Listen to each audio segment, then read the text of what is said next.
This is Srila Prabhupada on hearing and speaking Ras Lila Katha, these 5 chapters.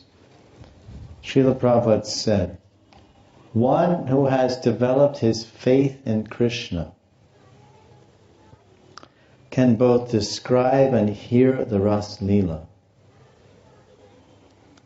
If a person hears about the pastimes of Krishna and the gopis in the rasa dance, Rasa Pancha Adhyaya, if he hears about Krishna and the gopis rasa dance from an authorized spiritual master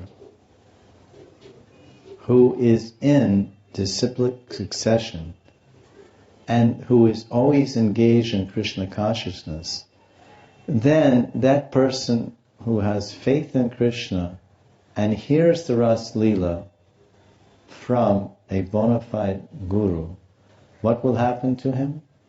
He will become completely free from the lusty desire of sex life, and he will be elevated to the highest position of spiritual life.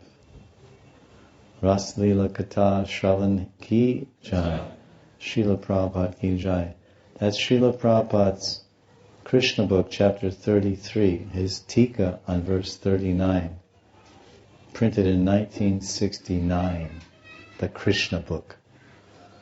Very significant.